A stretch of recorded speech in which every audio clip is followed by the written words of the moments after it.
Salut tout le monde! J'espère que vous avez passé un bel été, des belles vacances, que vous êtes bien reposés et que vous êtes prêts à recommencer l'école.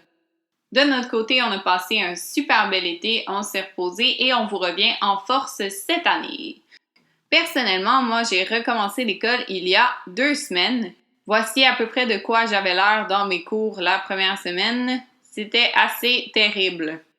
Aujourd'hui, je vais vous partager le plan que j'ai mis en œuvre pour survivre aux premières semaines, puis pour réussir à me remettre dans le bain de l'école. La première étape, c'est de combattre le décalage horaire. Pendant l'été, on se couche tard, on se lève tard. Avec l'école vient le fait qu'on est obligé de se lever tôt. La seule façon de combattre ce décalage horaire-là, c'est de se forcer à se lever tôt. Comme ça, le soir, vous allez être plus fatigué, puis vous allez vous endormir à une heure qui va être de plus en plus normale. Pour y arriver, je mets 2 alarmes. Une à laquelle je dois me lever et une 4 minutes plus tard, comme ça me force à me lever. La deuxième étape, c'est de retrouver mon bureau sous les couches de vêtements. Évidemment, je m'en suis pas énormément servi pendant l'été, donc il servait d'une espèce de bibliothèque de rangement pas très jolie. Je me suis donc attelée à la tâche et j'ai rangé mon bureau. En passant, c'est mon vrai bureau sur la vidéo, donc j'ai vraiment dû ranger mon bureau pour faire cette vidéo-là. Merci beaucoup, ça m'a aidé et ça m'a motivée. Pour avoir le même type de motivation, vous pouvez publier un avant-après sur Instagram ou tenir en haleine vos amis sur Snapchat avec les différentes étapes du rangement en direct. La troisième étape, c'est de prendre mon courage à 2 mains et de regarder face à face mon horaire pour les semaines à venir. Évidemment, comme tout le monde, j'ai commencé l'école avec une période normale de négation.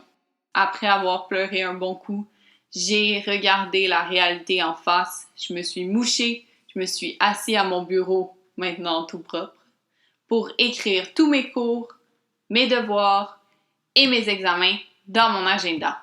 J'ai fait ça pour les 6 semaines qui suivent la rentrée. Comme ça, d'une semaine à l'autre, peu à peu, mon cerveau se faisait à l'idée du retour à l'école. Quatrième et dernière étape, c'est d'étudier en groupe.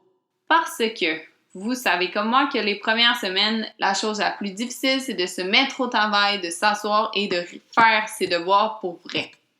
Avec des amis, c'est plus facile parce que vous vous mettez ensemble puis vous vous engagez à aller travailler et à faire vos devoirs. Évidemment, pour que ça fonctionne, il faut que vous alliez travailler dans un lieu où vous ne pourrez pas vous laisser distraire et raconter à votre ami la fois où votre tante a perdu son maillot de bain dans la mer. Non, il faut que ce soit un endroit silencieux. L'idéal, c'est la bibliothèque, soit celle de l'école ou une bibliothèque dans votre quartier. Une fois que vos devoirs sont faits, vous pouvez tous ensemble aller manger une bonne crème glacée parce que c'est probablement une des dernières de la saison. Sur ce, je vous souhaite bonne chance avec votre retour à l'école. En passant, je vais faire un petit bonjour à tous les gens qui se sont abonnés pendant l'été. Bonjour, bienvenue. On est de retour en force et on va vous bombarder de nouveaux vidéos pendant l'automne. Voilà, passez une belle semaine. Ciao!